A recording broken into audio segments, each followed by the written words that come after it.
হৃদয়ারণ্যেও যে তটিনী পর্ব ১৪ লিখেছেন অনিদ্রিতা আখি।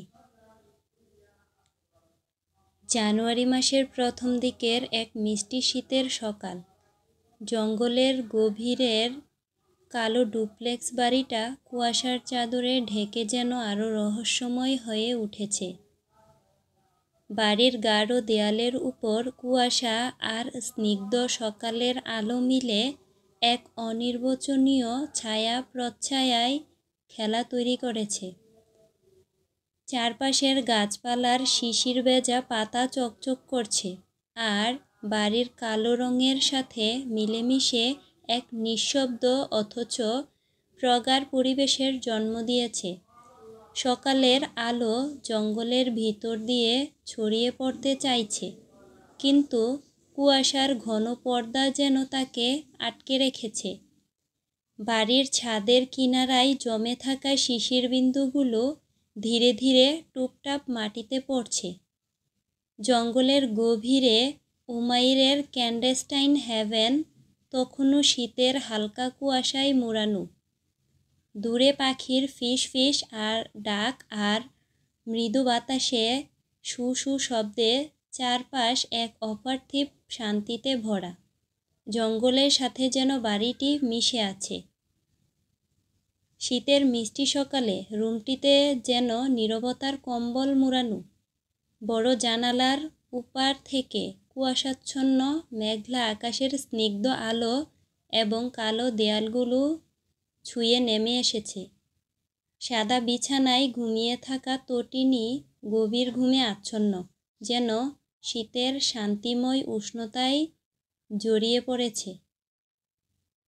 ঘুমন্ত তটিনীর নিঃশ্বাসের মৃদু শব্দ ছাড়া ঘরে যে সব কিছু থমকে আছে, সময়ও যেন শীতের সকালে গাঢ় ঘুমে হারিয়ে গেছে। বিছানায় নরম লেপে এখনও সে মুড়ানো, তার মুখে ক্লান্তির ছাপ স্পষ্ট, যেন রাতের অস্বস্তি এখনও শরীরে রয়ে গেছে। এখন ভোরের ঠান্ডা বাতাস ঘরের ভেতরে ঢুকে মৃদু শীতলতা ছড়িয়ে দিয়েছে, কিন্তু তা যেন তার শরীরকে একটু একটু করে আরাম দিচ্ছে।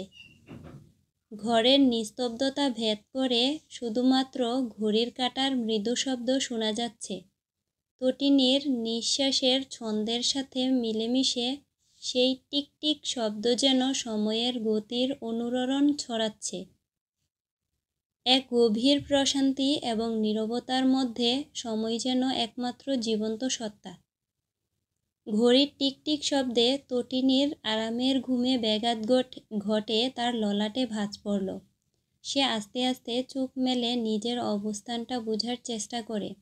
সে অন্য এক রুমে আছে দেখে চমকে উঠলেও আস্তে আস্তে তার কালকের সব ঘটনা মনে পড়তে থাকে। আর যখন গতকাল রাতে উমাইরের করা ব্যবহারগুলো মনে পড়ে, তখন তার উমাইরের প্রতি একরাশ ঘৃণা জন্মায়। কিন্তু উমাইরের কৃত্রিম উপায়ে শ্বাস নেওয়া ব্যাপারটা অচেতন অবস্থায় ঘটায়, সে তা মনে করতে পারল না। যদি মনে পড়ত তাহলে হয়তো সে এতক্ষণে এই ঠোঁট আর আস্ত রাখত না। তটিনী উঠে বসে দেখে পালঙ্কে সে একাই শুয়ে আছে। তার পাশে উমাইর নেই, হয়তো চলে গিয়েছে আবার। নাকি তার পাশে বা এই রুমে সে ছিল, নাকি সে ঠিক মনে করতে পারছে না। কিন্তু তার এক দিক দিয়ে ভালো হলো, এই বন্দিঘরে তো আর থাকা লাগবে না। এখান থেকে তার পালানো আরও সহজ হবে। এটা ভেবেই তটিনীর মন খুশিতে আকুমবাকুম করে উঠল। সে খুশি মনে এই রুমের চারপাশে নজর বুলিয়ে নিল। বিশাল ফ্লোর টু সিলিং জানালাগুলি ঘরের এক পাশে উন্মুক্ত হয়ে দাঁড়িয়ে আছে। জানালার কাচের উপাশে সারি সারি সবুজ গাছপালার মৃদু ছায়া এক টুকরো মায়াবী বনানী রচনা করেছে। কালো পর্দাগুলো যেন এক নীরব রক্ষী, বাইরের জগতের আলোকটুকু নিয়ন্ত্রণে রাখতে। সাদা সোফার নরম প্রশান্তিময় শ্যামল কালো তুলতুলে বালিশের শাড়ি, দেওয়াল আর আসবাবের সমন্বয়ে কালো ধূসর রঙের ছন্দ মিশে এরকম শান্ত অথচ রাজকীয় পরিবেশ তৈরি করেছে। একপাশে মখমলের সোফা যেন আমন্ত্রণ জানাচ্ছে বসে একটু বিশ্রাম নিতে, কিংবা জীবনের ছোট ছোট মুহূর্তগুলো হারিয়ে যেতে। ভূমিতে বিস্তীর্ণ হালকা সাদা কার্পেট যেন এক ছোঁয়ায় শান্তির। অন্ধকার কাঠের মেঝের গম্ভীরতা ভেঙে নীরবে হাসে। পালঙ্কের পাশে ছোট্ট টি টেবিল, তার উপর আর্কিটেকচারাল ল্যাম্প। দেয়ালের বাম পাশে ক্লথ ক্যাবিনেট। জানালার উপাশে বহমান কুয়াশাচ্ছন্ন বাতাস আর গাছের দুলুনি দূর থেকে একটি দৃশ্য সঙ্গীতের সুর তুলে ঘরটিকে জীবন্ত করে রেখেছে। তটিনী উঠে ওয়াশরুমে চলে গেল ফ্রেশ হতে। কালো ওয়াশরুমটিতে প্রবেশ করতেই অদ্ভুত এক শূন্যতা মনে হলো। দেয়ালের কালো ছায়াগুলো যেন তার মনের ভেতরের অন্ধকারটাকে আরও স্পষ্ট করে তুলেছে। অন্ধকার ঘরের মধ্যে ঢুকেই প্রথমে সে জিনিসটা চোখে পড়ে তা হলো নিখুঁত নিস্তব্ধতা। কালো ম্যাট টাইলসগুলো দেয়াল থেকে মেঝে পর্যন্ত বিস্তৃত, সেগুলো যেন কোনো অজানা অন্ধকার সাগরের পৃষ্ঠ। কোথাও কোথাও জলের ছোট ছোট বিন্দু জমে রয়েছে, আর সেগুলোতে মৃদু আলো প্রতিফলিত হয়ে এক অদ্ভুত রহস্যময় ঝলক তৈরি করছে। কর্নারের একপাশে কাচে ঘেরা বৃষ্টি ঝরার মতো শাওয়ার। কালো ফ্রি স্ট্যান্ডিং বাথটাবটি যেন কালো পাথরের পটভূমিতে শুয়ে আছে। একটি ঠান্ডা হাওয়া ভেতরের নীরবতাটাকে কাঁপিয়ে দিল। সেই হাওয়ার সঙ্গে হালকা সাবানের সুবাস মিশে আছে। সিঙ্কের উপর কালো পাথরের বেসিনটি পাথরের মতোই নির্লিপ্ত। সাদা মার্বেল স্ল্যাবের উপর দাঁড়িয়ে থাকা কালো বেসিনটি যেন কালো এবং সাদার এক অপূরূপ প্রতিযোগিতা। বেসিনের পাশে রাখা ছোট একটি সাদা তোয়ালে অন্ধকারের ভেতরে হঠাৎ করে কোথাও আলোকবিন্দুর মতো। আয়নাটি বড় ফ্রেমহীন কালো দেয়ালের মধ্যে সেটি আরও গভীর দেখায়। আলো কম বলে আয়নায় নিজের প্রতিচ্ছবি অনেকটা অস্পষ্ট, কিন্তু সেই অস্পষ্টতাও যেন এক বিষাদময় আকর্ষণ আছে। চারপাশের অন্ধকার তাকে এমনভাবে ঘিরে ফেলল যেন এই রুমটি তার সমস্ত গোপন ভাবনার আশ্রয়স্থল হয়ে উঠেছে। প্রতিটি কোণেই এক ধরনের সৌন্দর্যময় ভারসাম্য রয়েছে। কালো এই নিস্তব্ধ ওয়াশরুম তাকে মনে করিয়ে দিল তার জীবনটাও যেন এমন কিছুটা রহস্যময়, কিছুটা শূন্য, আর চারপাশে শুধু ছায়া। এখানে আসা মানে যেন এক অদ্ভুত অভিজ্ঞতার শুরু, যেখানে প্রতিটি কোণ কেবল আরাম আর বিলাসিতার গল্প বলে দিচ্ছে তার। এসব ভেবে তটিনী দীর্ঘশ্বাস ফেলে ফ্রেশ হয়ে ওয়াশরুম থেকে বের হলো।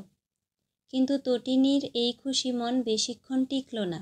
যখন সে বারান্দায় যেয়ে বাইরের দৃশ্য দেখল, গতকালের থেকে উমাইর আরও বেশি গার্ড নিযুক্ত করেছে। চারিদিকে গার্ড দাঁড়িয়ে আছে। এখান থেকে আর কোনো পালানোর সম্ভব নয়।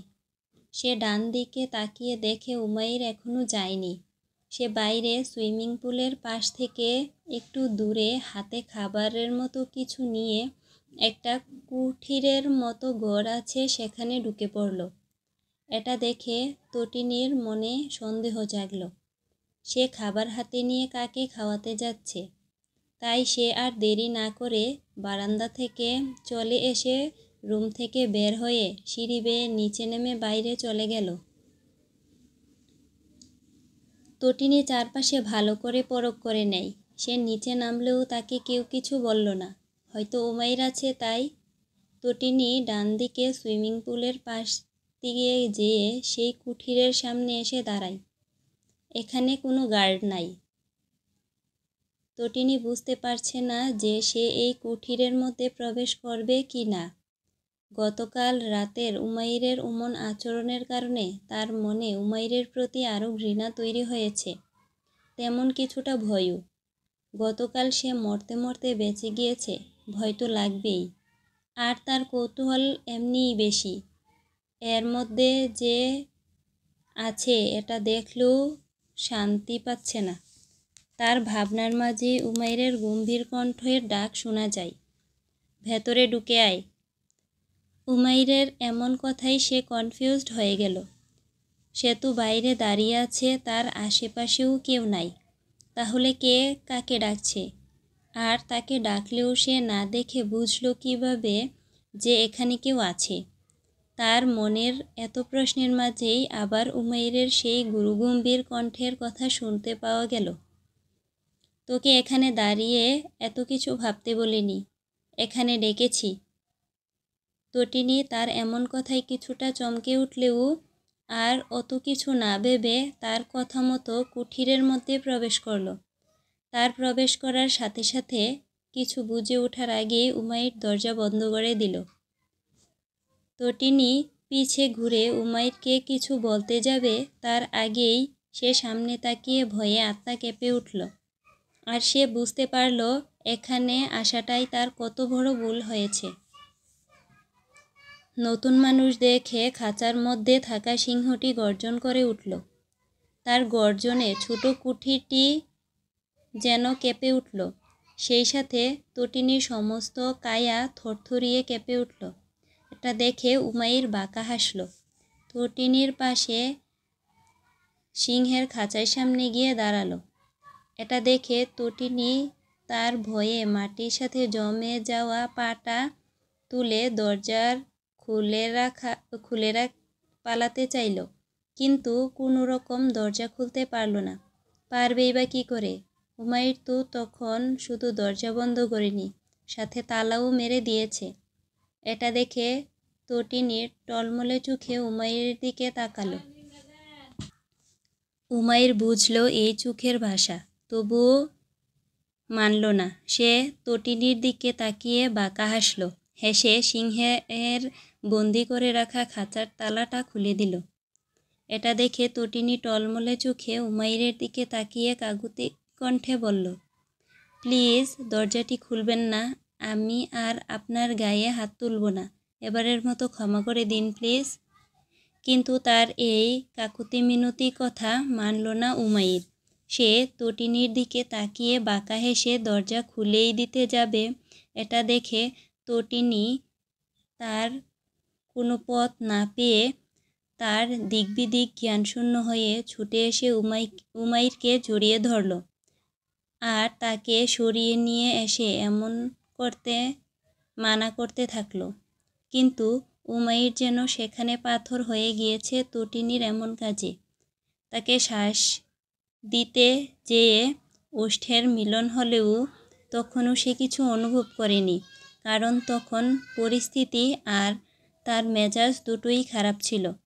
রাতে তটিনী ঘুমের ঘুরে জড়িয়ে ধরলে তখনও মেজাজ খারাপ থাকায় অল্প কিছু একটা অনুভব করলেও সেটাকে পাত্তা দেয়নি।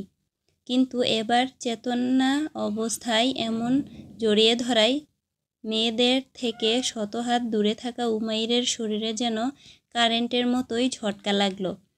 তার ধরে রাখা দরজার খিলটা থেকে হাত সেই কখন সরে এসেছে তা তটিনী খেয়াল করেনি।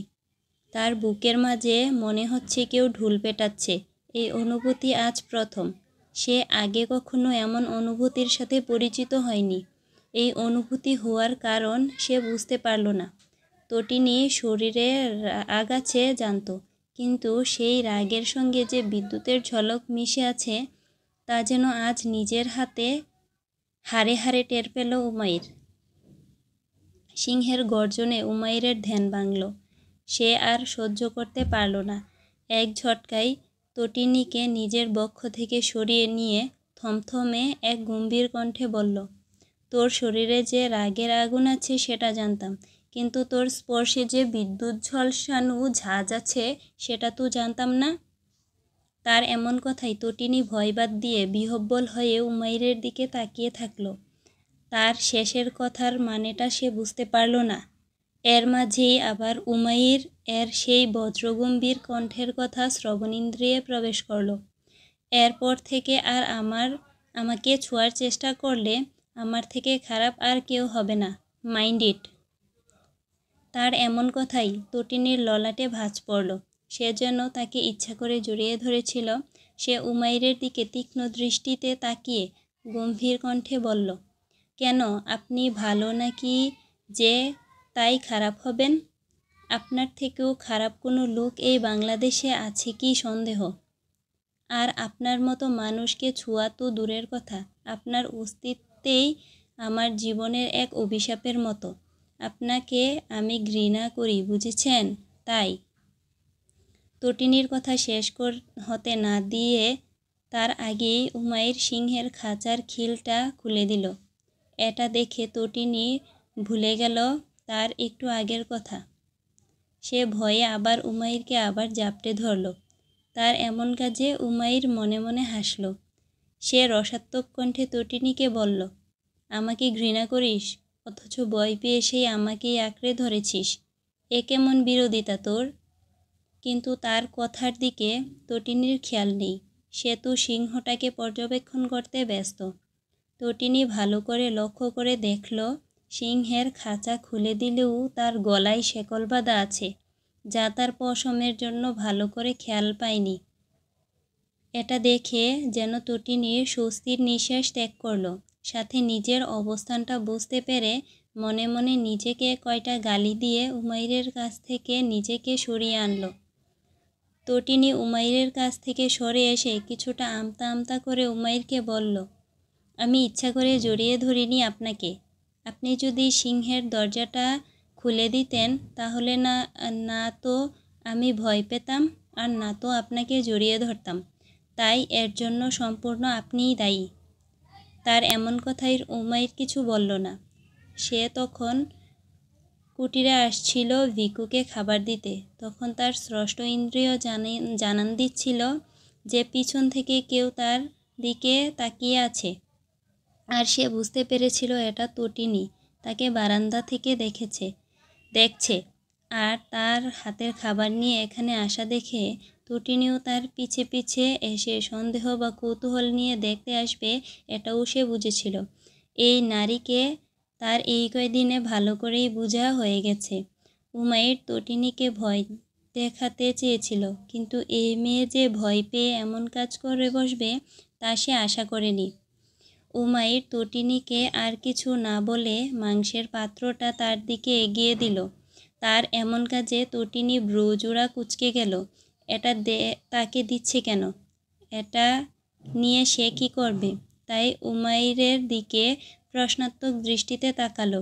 এটা দেখে উমাইর গম্ভীর কণ্ঠে বলল, ভিকুকে এটা খেতে দে, আর আমি চলে গেলে এটা তোর প্রতিদিনের কাজ। তার এমন কথাই তটিনীর সারা শরীর কেঁপে উঠল ভয়ে। সে এই প্রথম সামনে থেকে সিংহ দেখছে, তাই আরও তার বেশি ভয় কাজ করছে।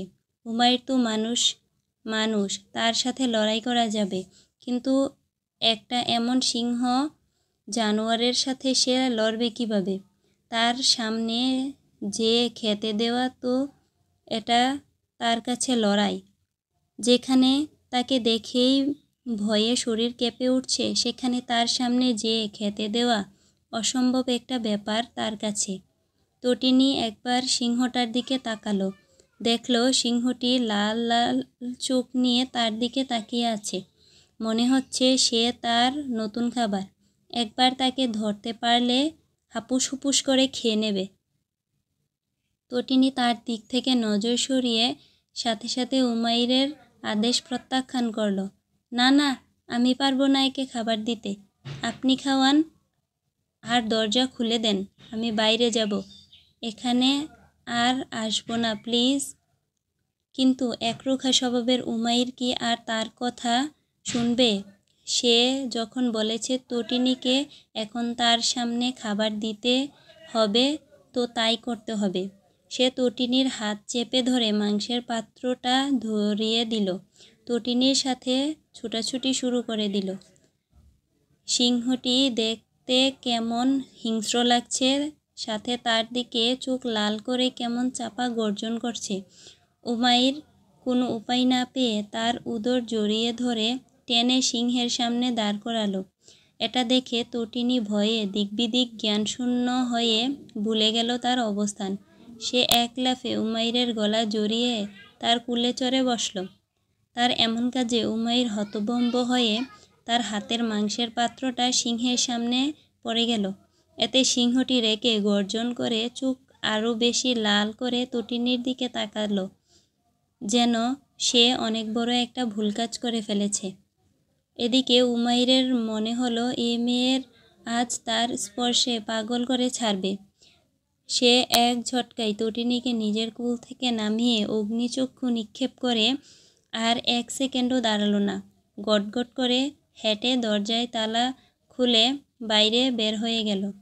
এদিকে তটিনী তার করা কাজের কথা মনে পড়তেই লজ্জায় সারা শরীর শিউরে শিরশির করে উঠল।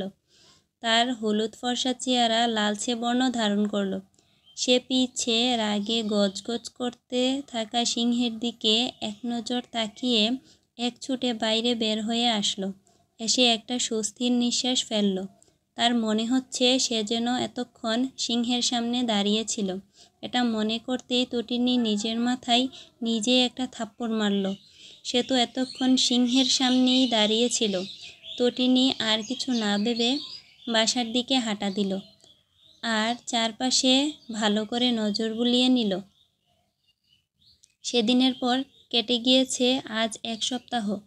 উমাইর সেদিন এই কুটির থেকে বের হয়ে কিছুক্ষণ পরই গাড়ি নিয়ে বের হয়ে গিয়েছে। তারপর আর ক্যান্ডেলস্টাইন হেভেনে আসেনি। তারও সময় কাটছে শুয়ে বসে। উমাইর চলে যাওয়ার পর রুম থেকে বের হতে পারলেও তা এই বাসার মধ্যেই সীমাবদ্ধ। বাইরে সদর দরজার সামনে গার্ডরা তাকে বাইরে যেতে দেয় না। এটা যে উমাইরের আদেশ সে ভালো করেই বুঝতে পেরেছে। তটিনীর আজ মন খারাপ। সে অনেক দিন হলো মার সাথে কথা বলতে পারেনি। তাকে আজ অনেক মিস করছে। তটিনীর মন ভালো করতে রুম থেকে বের হয়ে আজ এই বাড়িটির প্রতিটি কোণ খুঁটিয়ে খুঁটিয়ে দেখতে লাগলো। সে দোতলায় একটা রুম দেখতে পেল, কিন্তু তাতে কোনো তালা দেওয়া নাই। তাই সে দরজা খুলে সেই রুমে প্রবেশ করল।